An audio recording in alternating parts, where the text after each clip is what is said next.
बापूजी श्राद्ध पूजन पर खास ध्यान देते हैं। अपने सभी भक्तजनों को इसका विशेष लाभ लेने को भी कहते हैं। अभी ये जो करेंगे ना वो सब आपके निमित्त ही करते हैं, मेरे को इसका पुण्य नहीं लेना है, आपके निमित्त करते हैं, ये आपके हिस्से में, हाँ ये सब आपके हिस्से। एक ऐसा मंत्र है कि विधि विधान आदि की त्रुटि हो, कमी हो, न आता हो, तो भी एक ऐसा बढ़िया मंत्र मिला है जिसमें 4 बीज मंत्र है। ओम ह्रीम श्रीम क्लीम स्वधा देवी यही स्वाहा। स्वधा देवी पितरों को तृप्त करने में सक्षम है, और ये 4 बीज मंत्र है, मतलब सॉलिड। तो पितरों को तृप्ति और सद्गति होनी है। जो भी जिसके निमित्त करेंगे उनको मंगल होगा, तृप्ति होगी, बिल्कुल पक्की बात है, क्योंकि 4 बीज मंत्र है। ओम एक बीज मंत्र है, ह्रीम दूसरा बीज मंत्र है, श्रीम तीसरा बीज मंत्र और क्लीम चौथा बीज मंत्र है। चारों बीज मंत्र, बीज मंत्र अपने आप में पर्याप्त है।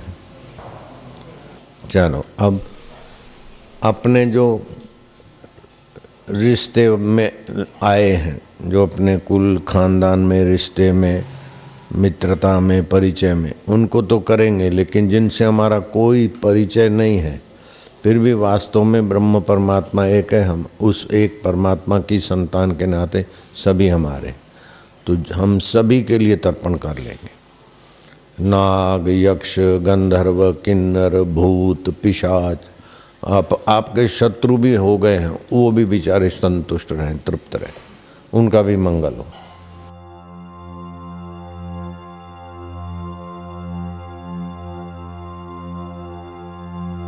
दोनों हाथ ऊपर उठाकर हम मंत्र बोलते हुए जितने भी पितृ और जितने भी देवता आदि उन सबका भी आवाहन करेंगे कि भगवान विश्व के समस्त देवी देवताओं, आज आप पधारिए और यहाँ जो तर्पण का शुभ कार्य किया जाता है इसमें विराजमान होइए, इसको प्रसन्नता पूर्वक स्वीकार करिए।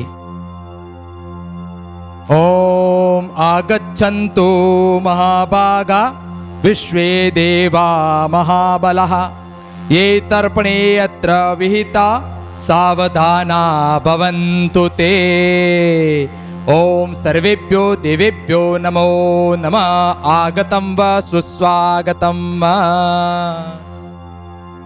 अब सर्वप्रथम देवी देवताओं का तर्पण किया जाता है।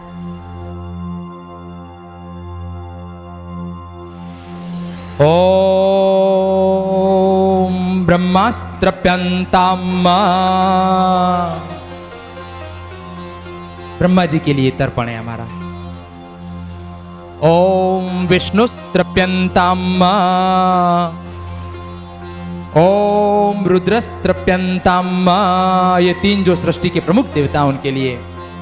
ओम मोदास्त्रप्यन्ताम्। ओम प्रमोदास्त्रप्यन्ताम्। ओम सुमुखास्त्रप्यन्ताम्। ओम दुर्मुखास्त्रप्यन्ताम्। ओम अविघ्नास्त्रप्यन्ताम्। ओम विघ्नकर्तारस्त्रप्यन्ताम्। ओम तीर्थानि तृप्यन्ताम्। सब तीर्थ तृप्त रहे। ओम तीर्थ देवास्त्रप्यन्ताम्। गंगा जी तृप्ताम्। ओम गंगा जी को भी तृप्त करो, उनके तट पर। ओम गंगाद्यादि सर्व नद्यास्त्रप्यन्ताम्। सारी देव नदियां तृप्त हो। ओम संवत्सरः सावयवस्त्रप्यन्ताम्। ओम देव्यस्त्रप्यन्ताम्। ओम अप्सरस्त्रप्यन्ताम्। ओम देवानुगास्त्रप्यन्ताम्। ओम नागास्त्रप्यन्ताम्। ओम सागरास्त्रप्यन्ताम्। ओम पर्वतास्त्रप्यन्ताम्। ओम सरितस्त्रप्यन्ताम्। ओम कपिलस्त्रप्यतु। ओम आसुरिस्त्रप्यतु। ओम आसुरिस्त्रप्यतु। ओम वोहुस्त्रप्यतु। ओम वोहुस्त्रप्यतु। ओम पंचशिखस्त्रप्यतु। ओम पंचशिखस्त्रप्यतु। ओम अन्य सर्व ब्रह्म ज्ञानी तृप्यतु। अन्य सर्व ब्रह्मज्ञानी नहीं, सर्व संत ब्रह्मज्ञानी हो कोई भी हो, खाली ब्रह्मज्ञानी तो पहले से ही तृप्त है और भी तृप्त हो जाए, साधक भी तृप्त हो जाए। ब्रह्मज्ञानी के साधक जो भी ईश्वर रास्ते चले सब तृप्त हो चल, और ईश्वर रास्ते नहीं चले वो भी तृप्त हो। हम 6 पिंड दान करेंगे। सर्वप्रथम जो पिंड है वो ओम ब्रह्म गोत्रोत्पन्न अस्मत् पितृ पितामह प्रपितामहेभ्य सपत्निकेभ्य एष ते पिंड। पितृतीर्थ जैसे तर्पण किया था उसी तरह से उसी तरफ से पिंड अपन रख देंगे। एष ते पिंड क्रियालोपगता ये च जात्यन्धः पंगवस्तथा विरूपा आम गर्भाश्च ज्ञाता ज्ञातः कुले मम तेभ्यो पिंडो मया दत्तो अक्षय्यम् उपतिष्ठतु। ओम एष ते पिंड। ओम पिंड संस्थापित्र धूपम स्वधा नमः। ओम पिंड संस्थापित्र धूपम स्वधा नमः। ओम पिंड संस्थापित्र धूपम स्वधा नमः। तत्पश्चात दीप आरार्तिक्यम। ओम पिंड संस्थापितर दीपम स्वधा नमः। ओम पिंड संस्थापितर दीपम स्वधा नमः। ओम पिंड संस्थापितर दीपम स्वधा नमः। तत्पश्चात द्राक्ष निवेद्यम।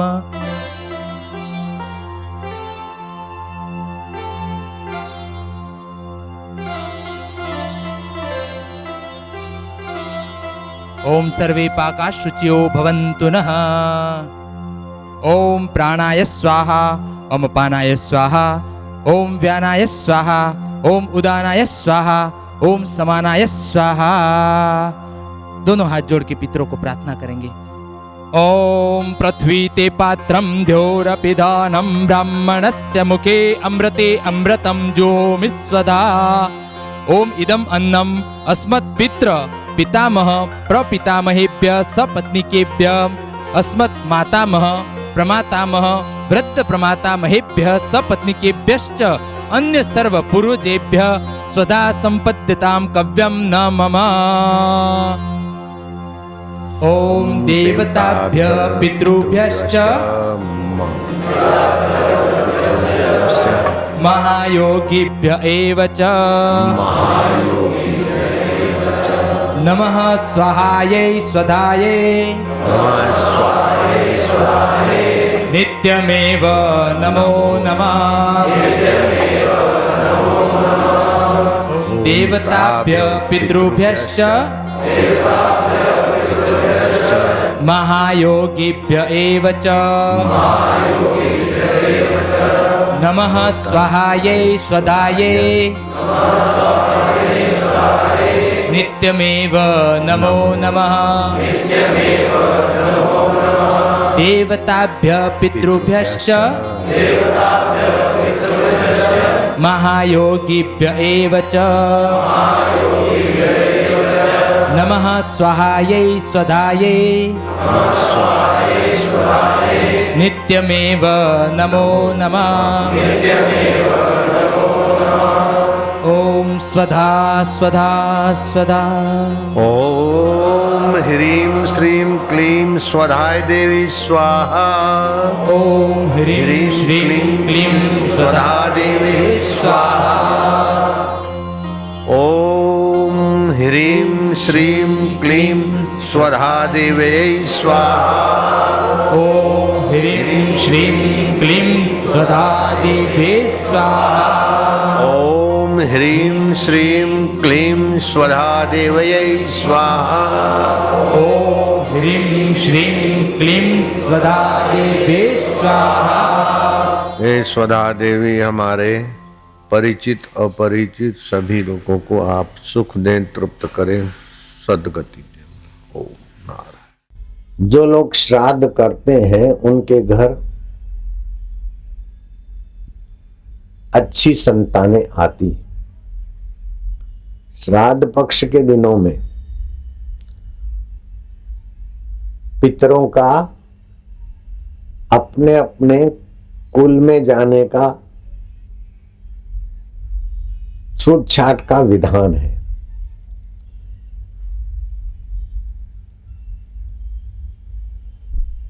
15 दिन श्राद्ध पक्ष में पितर विचरण करते हैं।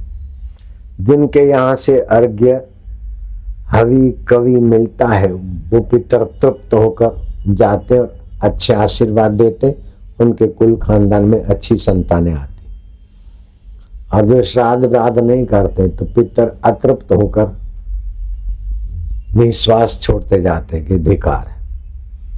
ऐसे लोग फिर अतृप्त रहते हैं।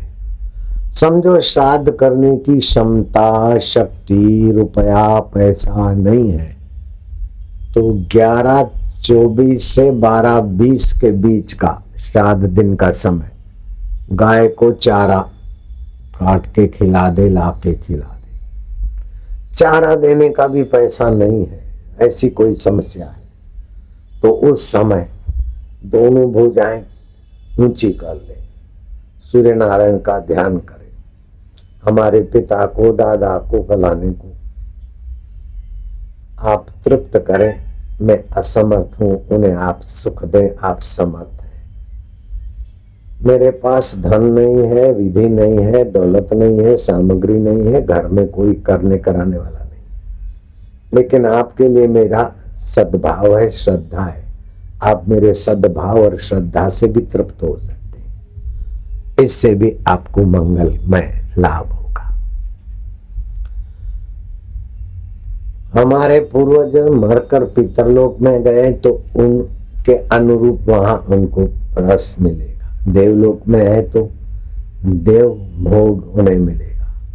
मनो मेरा पिता घोड़ा बन गया है तो उसे उन दिनों में घोड़ा गाड़ी घसीटने का जो मजदूरी है वो बंद हो जाएगी। वो घोड़ा गाड़ी वाला उन्हें बेच देगा, आराम की जगह पे चले जाएंगे और उन्हें घास चारा मिले। ऐसे किसान के यहाँ मजे से रहे। जिस जिस योनि में हमारे पूर्वज गए हैं उस योनि के अनुरूप उन्हें तृप्ति देने वाला भोग मिलेगा। केवल पितर तृप्त होते इस वहम में हम रहते थे, लेकिन शास्त्र ने हमारा वहम तोड़ दिया कि हम देवों को भी तर्पण करते हैं, देव भी तृप्त होते हैं, गंधर्व भी तृप्त होते हैं, यक्ष भी तृप्त होते हैं। तो देव तर्पण, ऋषि तर्पण, पितृ तर्पण आदि तो होता ही है, लेकिन श्रेष्ठ आत्माएं जो चले गए, जैसे भीष्म का भी तर्पण होता है भीष्म जी के लिए, अथवा जिनकी संतान नहीं है उनके लिए भी तर्पण कराते हैं समझदार ब्राह्मण, और हम करते हैं। जिनकी अकाल मृत्यु हो गई है उनके लिए भी हम तर्पण करते हैं, उनके लिए सद्गति के लिए भी हम करते हैं। तो हमारे हृदय में बड़ा उस दिन वो कर्म करते करते बड़ा चिन्मय सुख का एहसास होता है। बाहर का लाभ, धन धान्य यश तो बढ़ता ही है, लेकिन पितृ श्राद्ध करने से अंतर आत्मा की चिन्मय तृप्ति का एहसास भी होता है। बापूजी कहते हैं अपने सामर्थ्य के अनुसार श्राद्ध विधि करनी चाहिए। अगर न बन सके तो अन्य कई रास्ते हैं। अगर चांदी के पात्र में श्राद्ध की सामग्री देने की, खिलाने की अथवा चांदी का पात्र दान करने की शक्ति योग्यता नहीं है तो चांदी का दर्शन अथवा सुमरन करके भी उनका फिर लोहे के बर्तन में तो भोजन नहीं करना चाहिए, नहीं कराना चाहिए, बुद्धि मारी जाती है। और लोहे के बर्तन में भोजन धरो तो पितर वहां से पलायन हो जाते हैं। पूजा के समय गंध रहित, सुगंध रहित फूल भी न हो और अत्यंत सुगंध, जैसे आजकल केमिकल की सुगंधित अगरबत्ती है, उससे पितरों को भगाने की विधि होती है। बेल का फल और जगह तो पवित्र माना जाता है, लेकिन श्राद्ध के समय बेल का फल वर्जित है, नहीं रखना चाहिए।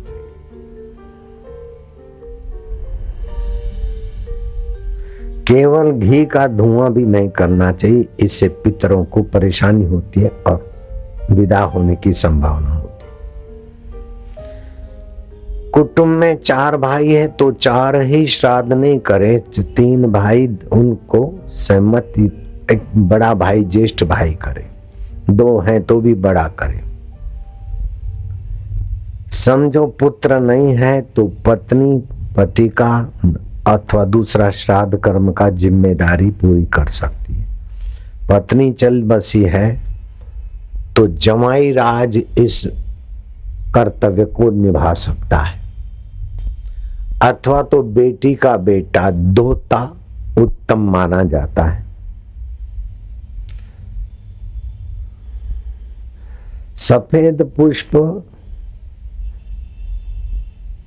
सात्विक घर और लीपा हुआ गाय के गोबर और छान से, और दक्षिण दिशा नीची हो तो और विशेष उपयुक्त मानी जाती है।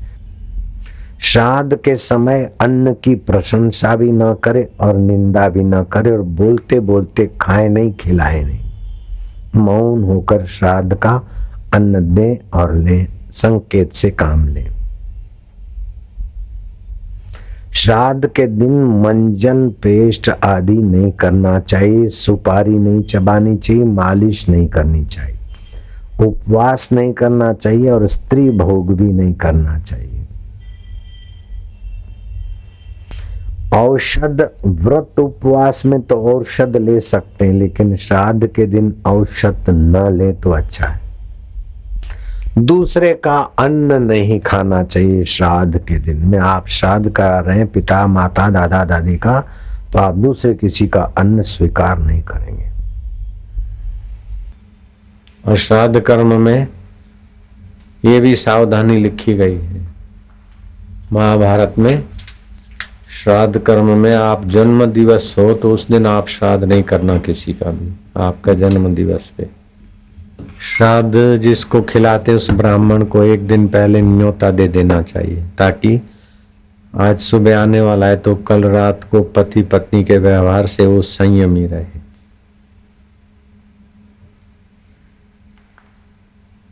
और भी जो सात्विक नियम है वे जितने सुदृढ़ता से पालता है उतना श्राद्ध फलता है। श्राद्ध करते समय ये मंत्र 3 बार बोलने से श्राद्ध फलित होता है।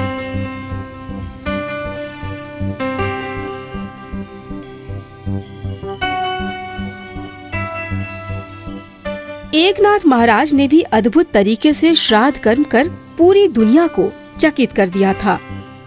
महाराष्ट्र में पैठान इलाका है, औरंगाबाद से 50 किलोमीटर। वहाँ एकनाथ महाराज ने श्राद्ध अपने पिता दादा का तिथि था करना था। उनकी पत्नी गिरजाबाई ने कढ़ी बना रही, चावल बना दिए, शीरा सेक के पानी डाल दिया, शीरा भी बन गया, पूरी भी तल गई। सुबह 8 बजे तो सारे व्यंजन की सुगंध बाहर खिड़कियों से, बरामदे से भिखमंगों को महसूस हुआ। बोले आज तो महाराज के यहाँ श्राद्ध है, आज तो घुट रहा है खूब माल। तो भिखारी ने कहा अपने तो वही 2-2 पूरी मिलेगी या तो चावल मिलेगी, अपने को थोड़ी खीर मिलेगी, वो तो ब्राह्मणों के लिए है, अपना तो भाग्य फूटा है। ये एकनाथ महाराज सुन गए। गिरजू गिरजू, पत्नी भागी आई, नाथ आज्ञा कीजिए, क्या भोजन बन गया है? बोले सब तैयार है। तो इतना जल्दी बन गया है, भिखारियों को सुगंध आ रही है, उनके मुंह में पानी आ गया।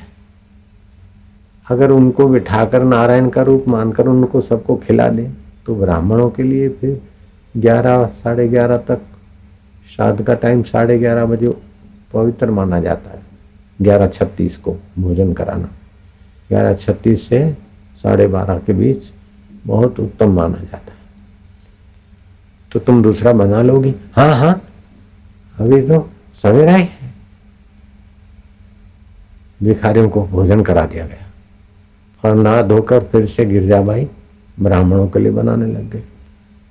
अब महाराज घर का भेदू लंका डाहे, घर में कोई काम करने वाले देखने वाले ने जाके ब्राह्मणों को कहा कि तुम्हारे लिए जो बनाया था वो तो भिखमंगों को दे दिया, अब दूसरा तुम्हारे लिए बन रहा है, तो ब्राह्मणों में भी कोई अड़ियल तो होते हैं। उन्होंने जाकर कहा कि ब्राह्मणों की, पैठान के ब्राह्मणों की इमरजेंसी मीटिंग बुलाओ। और एकनाथ का विरोधी था कि ये अपना अपमान है, अपने लिए बना भोजन भिखमंगों को खिला दिया और भिखमंगे पहले खाए और ब्राह्मण बाद में खाए, ये तो ब्राह्मणों की नाक काट दी। इनकलाब जिंदाबाद, एकनाथ महाराज का बहिष्कार, कोई इनके यहाँ श्राद्ध खाने नहीं जाएगा। अगर कोई भूले भटके जाए तो 2 लठधारी ब्राह्मण उनके आंगन पे खड़े हो जाएंगे। अब एकनाथ ने देखा कि 11 बज गए, 11:30 बज गए, कोई आ नहीं रहे हैं और इनकलाब जिंदाबाद हो गया। अब क्या करूं? उस संत ने 3 आचमन लिया, पद्मासन बांधा और पितरों को बुलाने की, ब्राह्मणों को बिठाने की जगह बनवाई। श्रीमाली ब्राह्मण के बाप का निधन हो गया था, उसका स्मरण किया। आदित्य ब्राह्मण के दादा का निधन हो गया था कुछ साल पहले, उसका स्मरण किया। ऐसे जो मर गए थे उनके बाप दादे परदादे, उनको याद कर करके 11 ब्राह्मणों को पितरलोक से बुलाकर और एकनाथ जी ने भोजन कराना चालू किया। और जब भोजन हो गया तो हर हर महादेव ब्राह्मण खाते न, नमः पार्वती वते हर हर महादेव। वो लठधारियों ने देखा कि अरे वो तो श्रीमाली का बाप खाया इधर, फलाने का दादा। जाकर गांव वालों को बोला कि आप नहीं गए तो आपके बाप दादे परदादों को पितरलोक से बुलाकर उन्होंने तो खिला दिया। ब्राह्मण दंग रह गए। एकनाथ से माफी मांगी, बोले आपकी इतनी पहुंच और हमने आपको जाति से बाहर निकाला, माफ करो। तो मानना पड़ता है, पितृलोक भी है, देवलोक भी है। गंधर्वलोक मैंने नहीं देखा, लेकिन गंधर्वों को मेरे मित्र संत ने आंखों से देखा। भूत लोक मैंने नहीं देखा, लेकिन भूत को मैंने अपनी आंखों से देखा। कुछ वर्षों से बापूजी की आज्ञा से लगभग सभी आश्रमों में सामूहिक श्राद्ध पूजन पूरे विधि विधान से करवाया जा रहा है, जिससे साधकों का बड़ी आसानी से पितृ तर्पण हो रहा है।